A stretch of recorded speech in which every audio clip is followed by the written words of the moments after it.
Hi there, I'm the book lady, and I brought a friend with me today. Her name is Cece. Now, let's see, I know her pretty well. Why do I know Cece so well? Oh, that's right, she's my granddaughter. Say hi. Hello. Yeah, we rode over here in a car with our windows down, so our hair's a little messy. But it's okay, we don't care. At the book lady, you can look any way you want. All right. I bring 2 books and read them to you, my friends. And I brought you some, I just like these books, so I brought them. I wanted to share them with you. And one is, Where Do They Go When It Rains? By Gerda Muller. And this is an you'll learn a lot. I really liked this book. Plus, the illustrations. What are illustrations? Cece, do you remember what illustrations are? Illustrations, I think, means like write the drawings. I think the illustrations in this book are great. Then we've got my other book, which is Sylvester and the Magic Pebble. And you're going to like this one. All I can say is be careful what you wish for. Well, let's start with, now, you know how sometimes I show you the cover page? That bird is called a swallow. And then we see ladybugs and bees.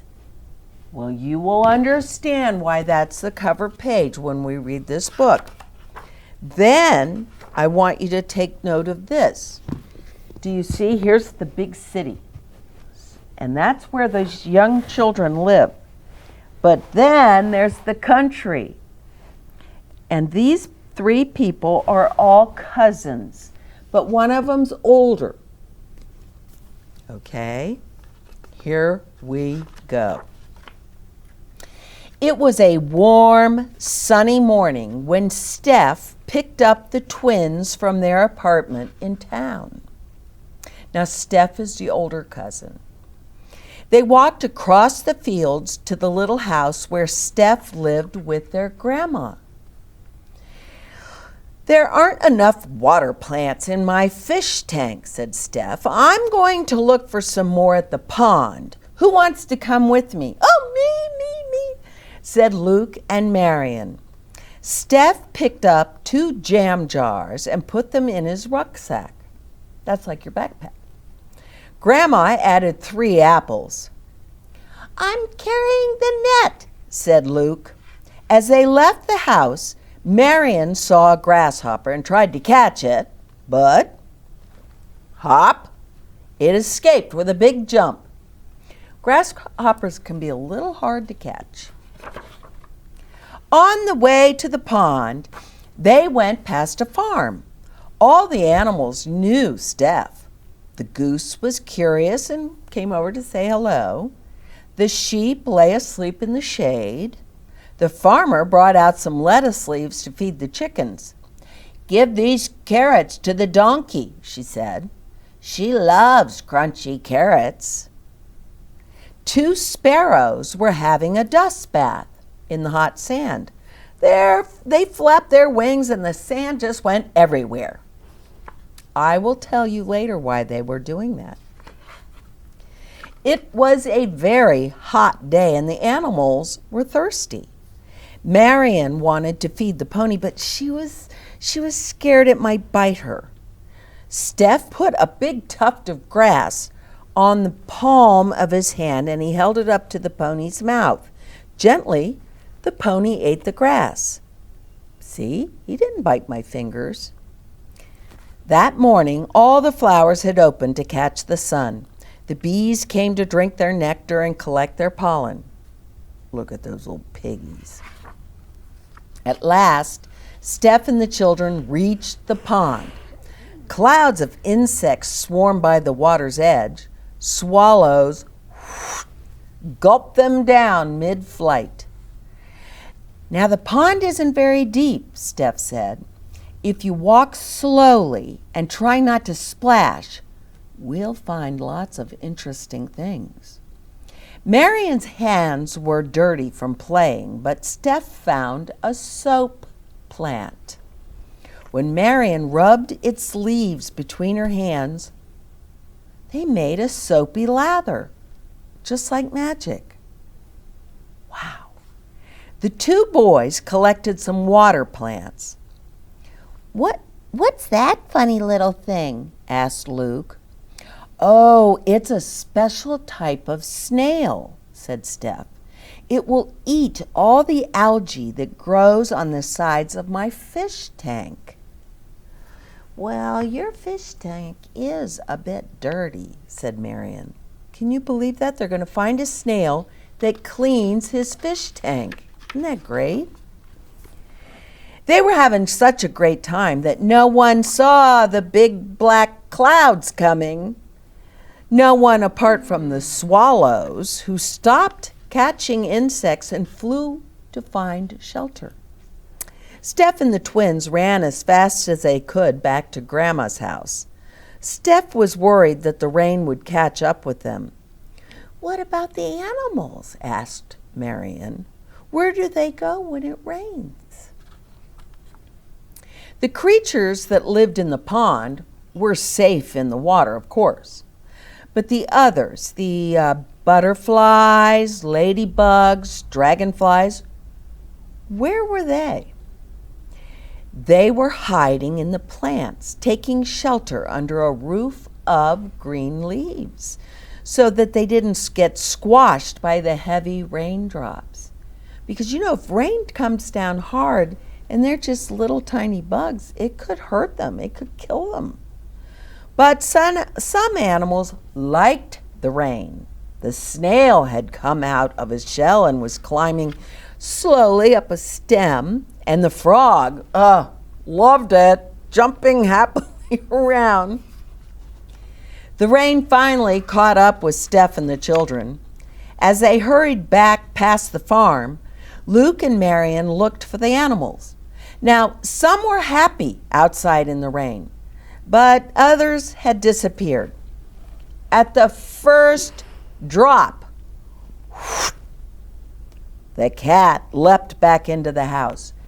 Cats don't like water too much. The piglets, they like the rain. It turned the dry earth, all that dirt, into sticky mud for them to play in. The ducks and geese were happy. The rain slid off their feathers like it does from an umbrella. But the ducklings, those are the baby ducks, hadn't grown their waterproof feathers yet. They swam quickly to find shelter under plants or under their mother's wings. I did not know that the ducklings' feathers aren't waterproof. The pony and the cow huddled close to the hedge away from the wind. I don't think they mind the water, but they didn't want the wind. The poor spider's web was broken by the rain, but she hid under a leaf. The dog's coat got wet, but he didn't mind. He dried himself with a big shake. And the bees flew back to their hive. The sparrows and pigeons stayed dried under the leaves of the chestnut tree. Rain made the donkey shiver. She headed toward the shed. The sheep had a thick woolly fleece to keep her dry and warm. She didn't care. The children loved the rain. On the way home, Marion said, "Look at that big puddle." "Hey, since we're already wet, can we play some more?" "Of course," said Steph, but only for a few minutes. Marion and Luke splashed around happily. "Yippee! I'm a frog," said Luke. "Well, I'm an octopus." Splish, splash. Grandma arrived with a big umbrella. She laughed when she saw him. "I'll find some dry clothes and make some hot chocolate. Don't be too long." It was still raining in the distance, but the sun was shining again. Some birds stopped to rest on a big thistle. They drank the rainwater that had collected between its leaves as if they were visiting a cafe. While the children drank their hot chocolate, Grandma hung out their wet clothes on the wash line. She ran back into the house shouting, "Come see the rainbow!" The children gazed in silence because, well, the rainbow was so pretty. To see a rainbow, you need 2 things, Steph told them. First of all, it must be raining, but sunny at the same time. Then you have to turn your back to the sun and look toward the rain, like you're doing in my drawing. And see, he drew a picture of them, and they turn their back to the sun, and there's the rainbow. Have you ever seen a rainbow? I love them. It was getting late. Steph had put the water plants and the cleaning snail in his fish tank, and it was time to take the twins home. "Goodbye, Grandma. Come back soon." Don't the grass and wheat smell lovely after the rain, said Steph. Our street always smells of the town, said Marion. The swallows had come back to catch their dinner in the sky. Soon, high up in their apartment block, Luke and Marion would have dinner with their parents. It had been a wonderful day. Wasn't that Did you like that book, Cece? I loved it. Did you? I'm glad. And you know, sometimes Cece and I read the books first and then we bring them. Or she'll tell me, bring that book. But this was a surprise. She has not read this book, right? No, I've not. And she loved it. Yes. Where do they go when it rains? And now we know where they go. All right. Book number 2, Sylvester, excuse me, and the Magic Pebble, and it's by William Steig. This is kind of an old book, but guess what? It's going to be a new story to you and to Cece. Yes. Sylvester Duncan lived with his mother and father on Acorn Road in Oatesdale. One of his hobbies was collecting pebbles of unusual shape and color. Well, on a rainy Saturday during vacation, he found a quite extraordinary one. It was flaming red, shiny, and perfectly round, like a marble. As he was studying this remarkable pebble, he began to shiver, probably from excitement, and the rain felt cold on his back. "Oh, I wish it would stop raining," he said. To his great surprise, the rain stopped. It didn't stop gradually, as rains usually do. It ceased. Ceased. It's another word for stopped. The drops vanished on their way down, the clouds disappeared, everything was dry, and the sun was shining as if the rain had never existed. In all his young life, Sylvester had never had a wish gratified so quickly. It struck him that magic must be at work. And he guessed that the magic must be in the remarkable-looking red pebble, where indeed it was. To make a test, he put the pebble on the ground, and he said, "I wish it would rain again." Nothing happened. But when he said the same thing, holding the pebble in his hoof, the sky turned black, there was lightning, thunder, and the rain came shooting down. "What a lucky day this is," thought Sylvester. "From now on, I can have anything I want. My father and mother can have anything they want. My relatives, my friends, and anybody at all can have anything they want." He wished the sunshine back in the sky, and he wished a wart on his left hind fattick would disappear, and it did. And he started home, eager to amaze his father and mother with his magic pebble. He could hardly wait to see their faces. Maybe they wouldn't even believe him at first. As he was crossing Strawberry Hill, thinking of so many things he could wish for, he was startled to see a mean, hungry lion looking right at him from behind some tall grass. He was frightened. If he hadn't been so frightened, he could have made the lion disappear, or he could have made himself safe at home with his mother and father. He could have wished the lion would turn into a butterfly or a daisy or a gnat. He could have wished many things, but he panicked and he couldn't think carefully. Oh, I wish I were a rock. And he became a rock.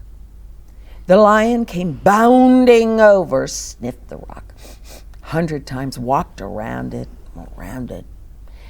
and he went away, confused, perplexed, puzzled, and bewildered. I saw that little donkey as clear as day. Maybe I'm going crazy. And there was Sylvester, a rock on Strawberry Hill, with the magic pebble lying on the ground right beside him, and he was unable to pick it up.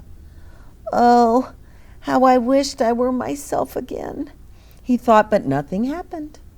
He had to be touching the pebble to make the magic work, but there was nothing he could do about it.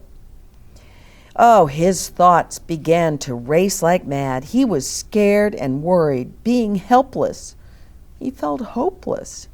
He imagined all the possibilities, and eventually he realized that his only chance of becoming himself again was for someone to find the red pebble and to wish that the rock next to it would be a donkey. Someone would surely find the red pebble. It was so bright and shiny. But what on earth would make them wish that a rock was a donkey? Oh, his chances were like 1 in a billion at best. Sylvester fell asleep. What else could he do? Night came with many stars. Meanwhile, back at home, Mr. and Mrs. Duncan paced the floor, frantic with worry. Sylvester had never come home later than dinner time. Where could he be? They stayed up all night wondering what had happened, expecting that Sylvester would surely turn up. Oh, Mrs. Duncan cried a lot, and Mr. Duncan tried to soothe her.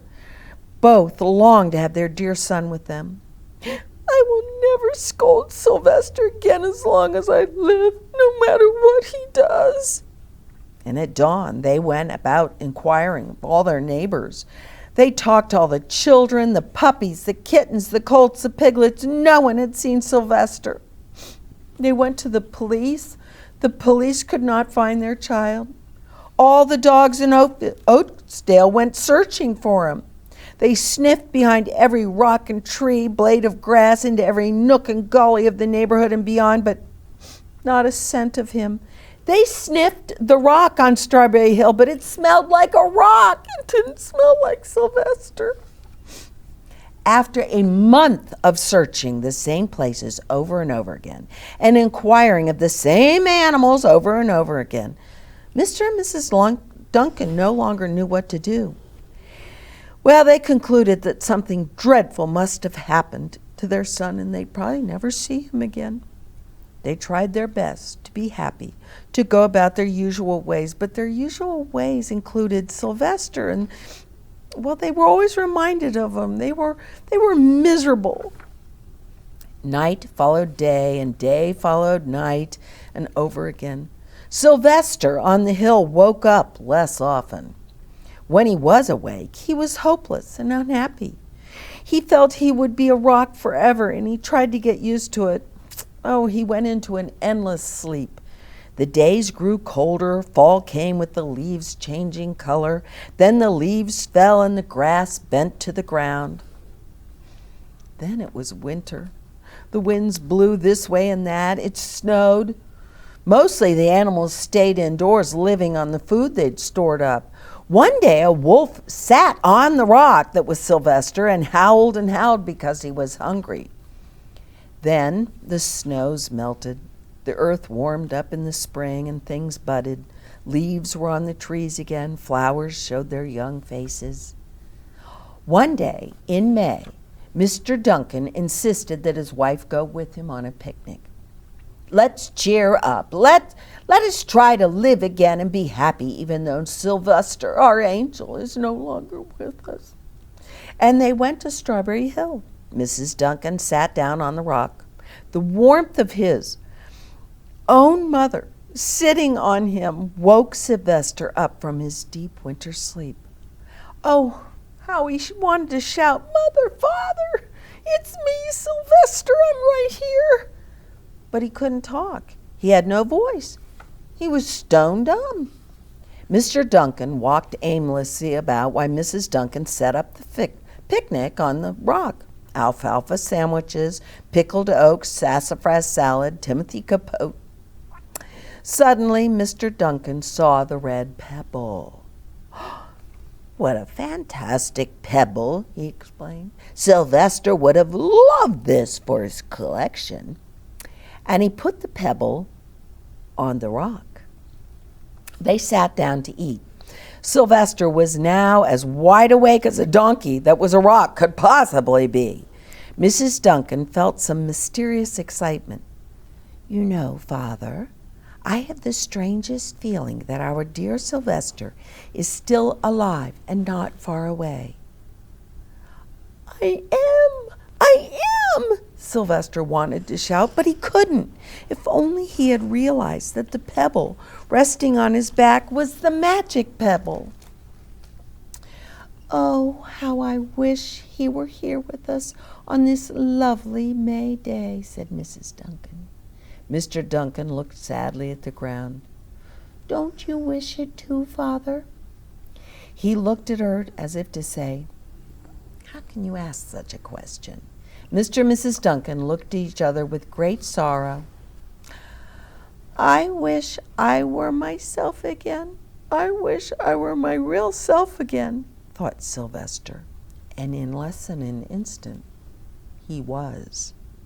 Oh, you can imagine the scene that followed. The embraces, the kisses, the questions, the answers, the loving looks, and the fond exclamations.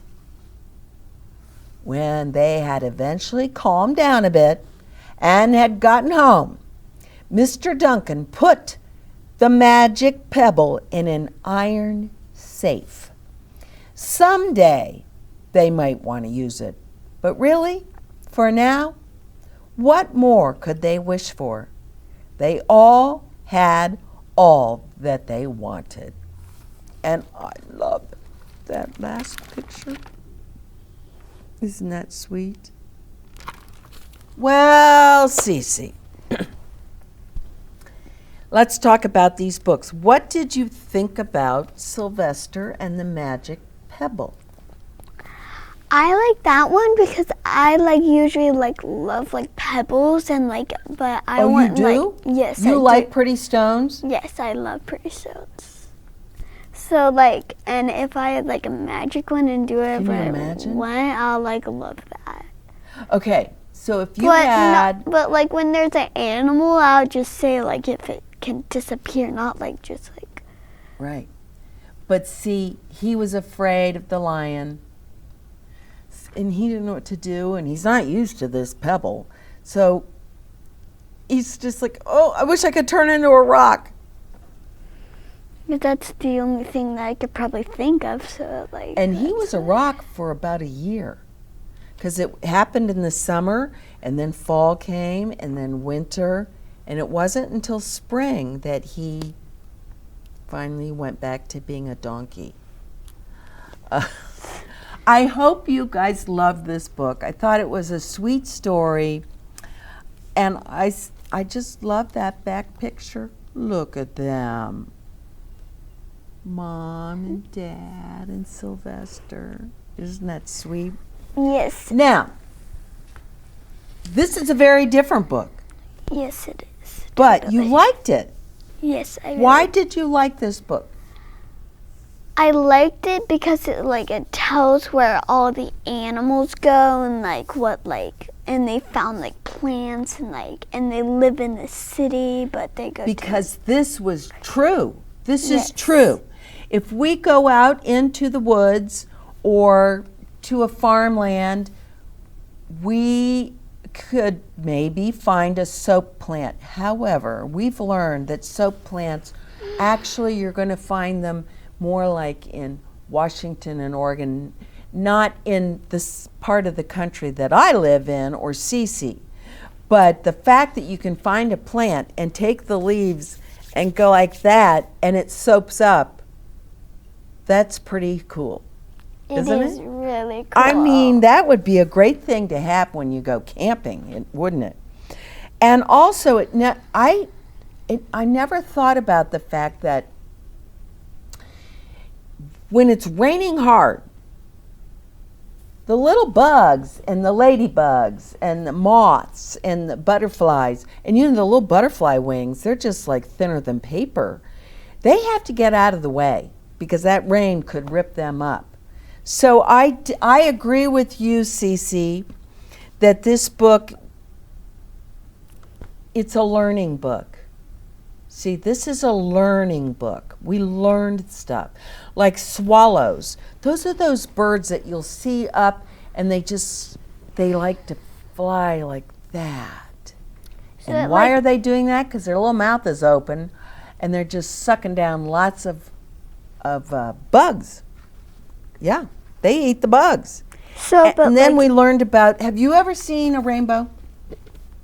Yes, I have, but my mom and dad's seen a double rainbow. I have seen a double rainbow too.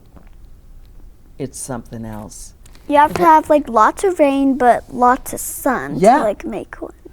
See, a double rainbow, there'd be two of them. It's an amazing thing. Really cool. Have you ever seen a rainbow? But two of them? Oh, this is a great book. I hope you enjoyed it because we learned something. Whereas our other book, Sylvester, was a story. It didn't really happen, but it was a fun story.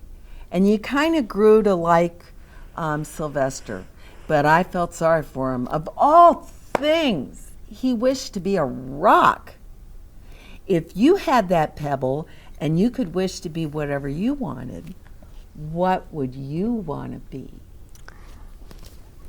I think I'd just want to be myself.